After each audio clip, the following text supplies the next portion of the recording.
What's up guys, super awesome to have you guys back on the channel. It's great to be with you guys again for another week of preparation. We are here doing our weekly analysis, and for today's weekly analysis guys, we're going to get into 5 different pairs: the DXY, Aussiecad, Aussie Jpy, NZDCAD and NZDJPY.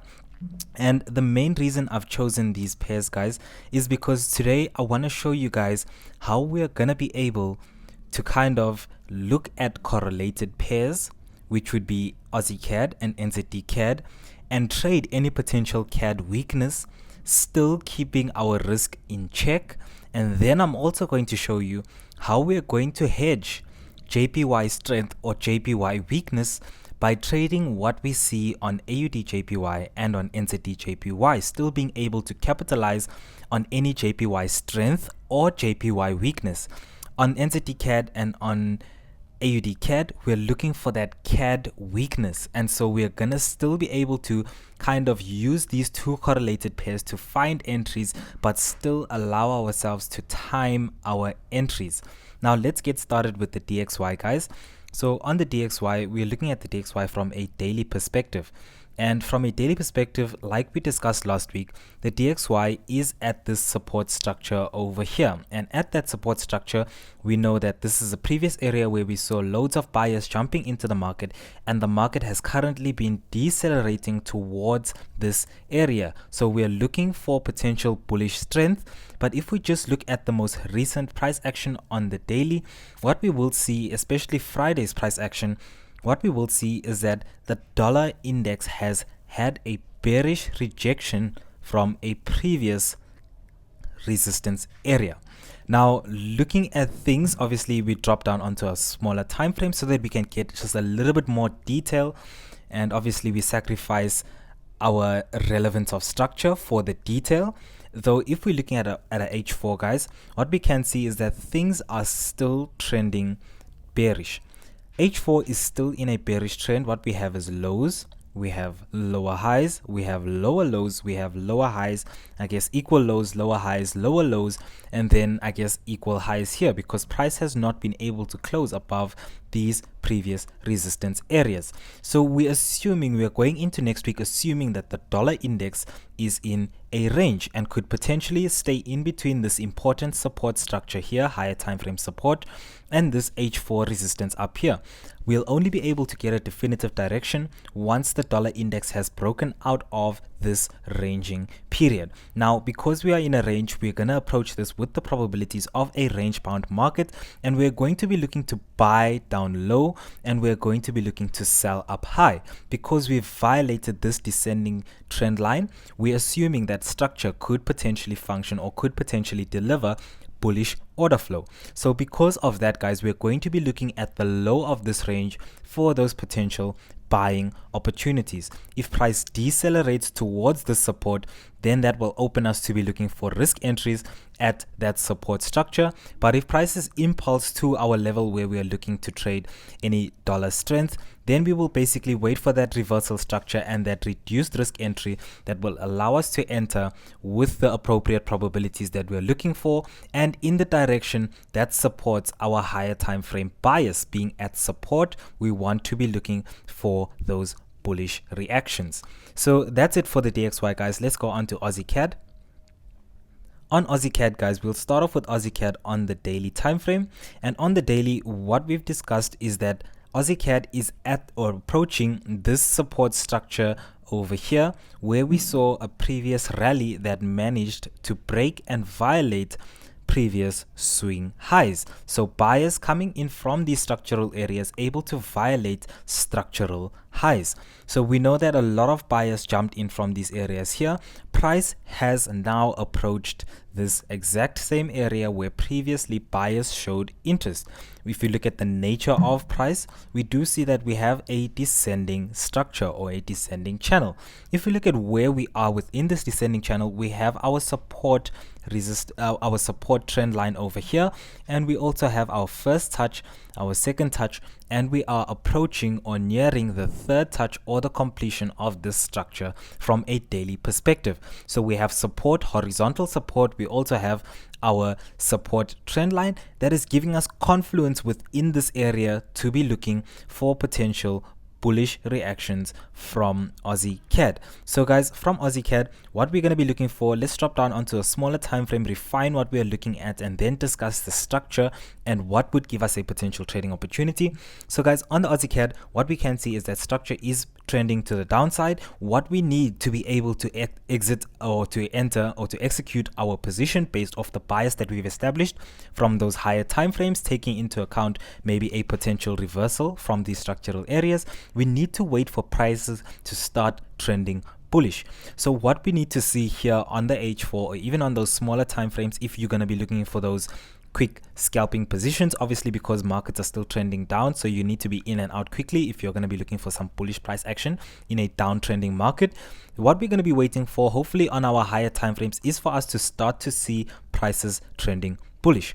Once we see those highs being created, higher lows forming, and higher structures being violated to the upside, we will then assume that this market is now in an uptrend or is in a potential uptrend, and we will then be looking to get in on any higher lows that might form in this market for some potential upside. We'll be paying attention to two important things. First of all, how prices have got to this area. We can already see that deceleration from price. Now we need to pay attention to what prices do in this area.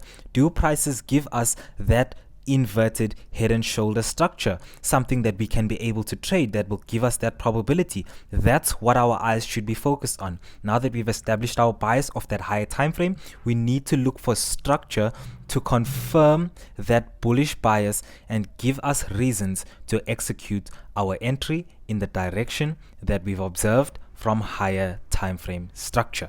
Now that is our bias for AUSSIECAD. We're looking for those buying opportunities. Let's go on to Aussie JPY. Now on Aussie Yen, guys, we'll start on the daily. What we can see from a daily perspective is that price is within some sort of an ascending structure.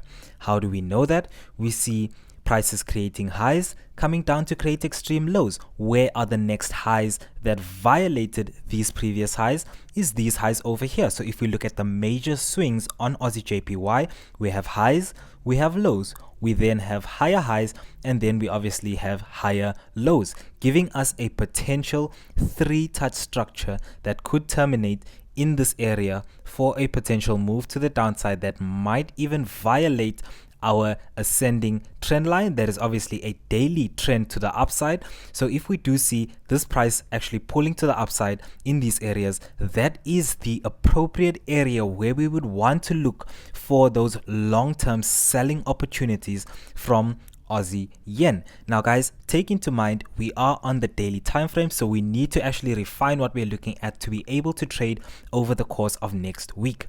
Now what we can see here over the course of the past few weeks, what we do see is prices basically impulsing into or towards these support structures here, giving us some structures along the way. We then see a bullish reaction from buyers, sending prices to previous resistance areas that were tested after prices had broken below those structural areas, giving us what? An idea, because remember, we're expecting prices to come and terminate within this area for those long-term selling opportunities. We're expecting some bullish price action to deliver to take us to these areas where we will have our selling probability. So we have identified where we would love to be sellers on Aussie JPY, and where price is right now, price is giving us more bullish sentiment than bearish. Why? Because we have been breaking structures correctively. So this could be a larger corrective structure that is just forming, maybe even just a continuation, because remember, prices have been bullish and we have been seeing those support structures that have been developing in the market being respected. So price is delivering bullish price action, and so we want to kind of on Aussie yen align ourselves or be able to capitalize on any JPY strength that we might, on any JPY weakness, sorry, that we might see over the course of next week. So what I'll be looking at, guys, is for an opportunity to sell down low. Remember, range bound market, selling probabilities come from the high, buying probabilities come from the low. So all we are looking for, guys, is for prices to give us some bullish buyer structure for our trades to actually be managed by the time we get to those resistance areas up there. So I will be looking for some bullish price action, whether that price action comes in the form of a reversal structure. Obviously, if prices impulse, if we see that reversal structure, then we're looking bullish. Or if prices decelerate towards this support structure, then I will be looking for my higher probability risk entries for some potential bullish price action. So on Aussie yen, guys, we are looking at this potential inverse head and shoulders for a potential bullish move to the upside, which will obviously give us a nice opportunity to enter a trade with good risk to reward ratios in the direction of previous momentum and in the direction that we see order flow currently going. And also we'll be able to manage our risk appropriately. If we get in down low, the first area where we'll be looking to manage our trade would be these areas here, and the last area would be these areas. So we'll still be able to manage to capitalize on a beautiful trade, obviously depending on the stop size of this entry that we managed to get. This trade could potentially give us about 4.8%, and just also depending on the type of entry that we get, we could get a trade that will give us a lot higher percentages. So guys, this is the kind of trade that we're looking for in Aussie yen. Let's go on to NZDCAD. Now that we are on NZDCAD, I'm gonna introduce the idea of correlation. Remember, we spoke about in our intro, we said that we're going to talk about how we're going to look for CAD weakness but still use risk and be able to look at these two pairs, AussieCAD and NZDCAD, and time our entries on each individual pair. Now let's first start off on the daily and discuss the structure on NZDCAD. What can we see on NZDCAD? So on NZDCAD, guys, looking at major structural swings, we have highs, we have pushes down to establish lows. We have highs that are formed, obviously previous major highs that were formed before these lows were actually violated to the downside. So now we have two resistance areas, obviously allowing us to draw that resistance trend line, and we have two support areas allowing us to draw that support trend line. Now we know that we have a potential 3-touch structure on New Zealand dollar CAD. Where are the potential areas of termination? If we look to our left hand side, we do see some support, and some support obviously being tested and causing prices to break structural highs on those higher time frames. So buyers coming into this market from these areas, creating highs, more buyers seeing an opportunity at these same discount prices and sending prices up, being able to violate these structural highs and these major structural highs over there. So we're obviously seeing buyers coming in from these price regions, sending prices higher, and price is forming a descending structure towards this area of value. So we're going to be looking for that bullish price action on NZDCAD as well. Now let's go into actually why we're gonna say that we're gonna use correlation to time our entries perfectly. So on NZDCAD, guys, what we can see, if you just look at the most recent price action, look at the swings, we have highs, lows, highs, lows, highs, lows, highs, and then new lows. What has happened on NZDCAD? We've violated previous swing highs to the upside. What does that mean for us as trend traders? That means that this bearish trend has potentially been violated, and what we could be looking for is that lower high, or sorry, is that higher low to be formed before bullish price action continues to be delivered. So this is obviously showing us a sign of strength, buyers being able to violate structural highs to the upside. So we should be looking for some bullish strength. But what can we see on our larger time frames? We can see a potential 3-touch structure. What is the structure on our AUDCAD? Guys, we are at the 3rd touch on AUDCAD. So what does that mean for us in terms of traders and us managing our risk? That just means, guys, we should be more willing to take those buying opportunities that do present themselves on AussieCAD first.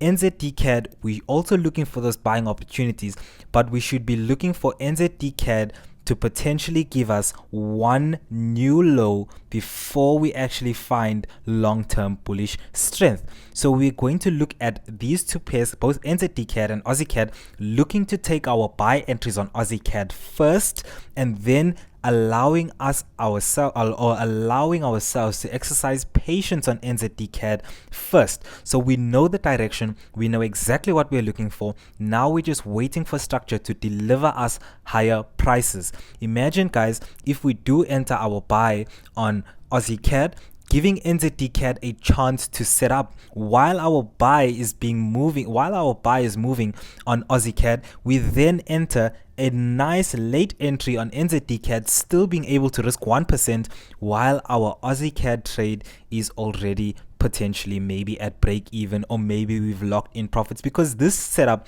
is going to form first.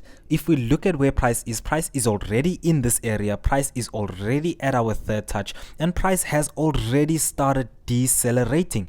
Do we see that same price action on NZDCAD? Yes, we do see structural changes, but price hasn't been corrective to our support structure, so showing us that we need to exercise just a little bit more patience on NZDCAD. Let this trade set up, and let's look for those buying opportunities first on AussieCAD. Now I hope we understood that, guys. Let's go on to the last pair that we're going to have a look at, that's NZDJPY. We'll start off on the daily.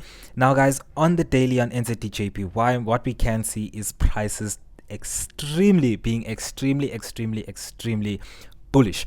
Now we also can just looking at basic structure, what we do see is major structural highs, equal highs being violated to the upside. Now we saw that violation first of all happening within these areas here, and price has broken back within structure.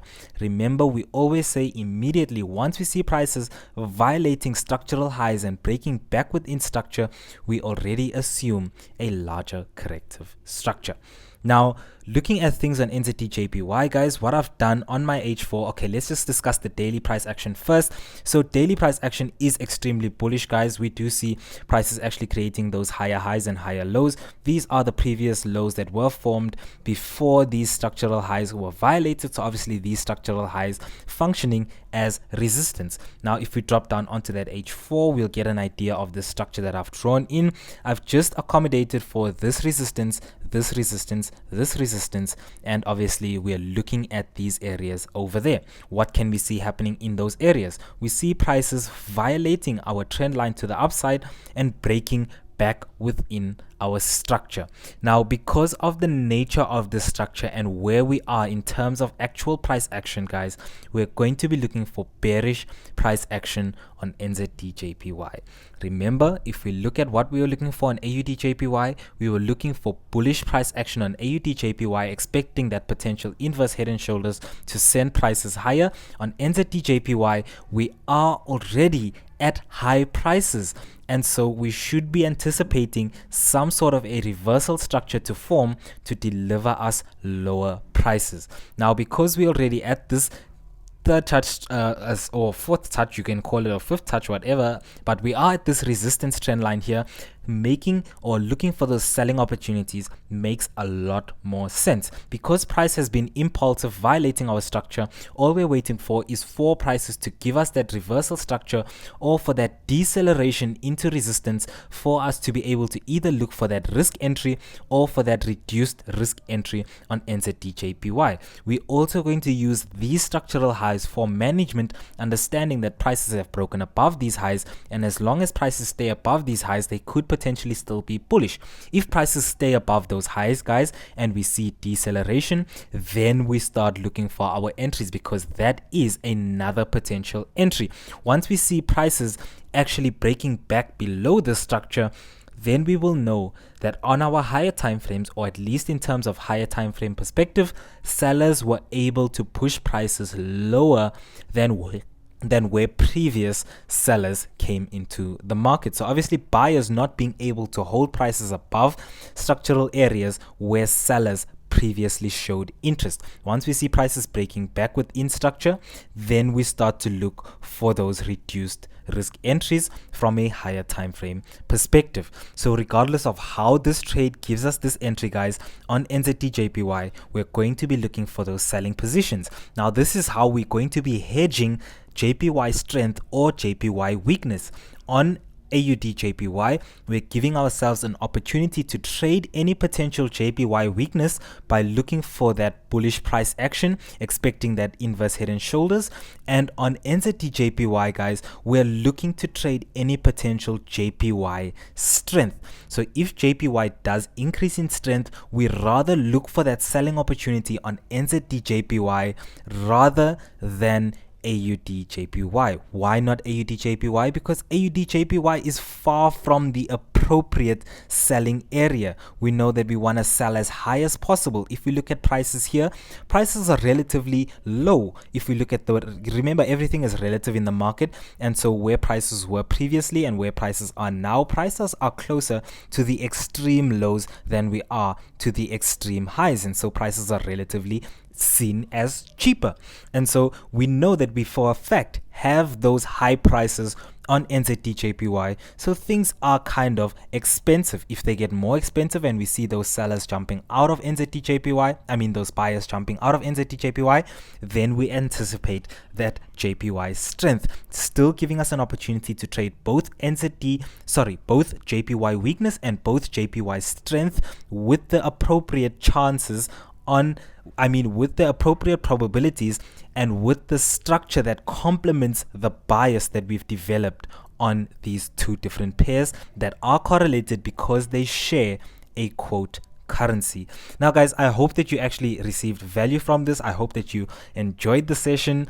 I love doing these sessions, and I know you guys also love watching them, and I try and keep them as educational and as informative as possible. So I do apologize for the length of this video in advance. Nonetheless, if you've received some value, guys, give this video a like. Otherwise, subscribe to the channel. We'll appreciate it so much, guys. This is T.Mayne.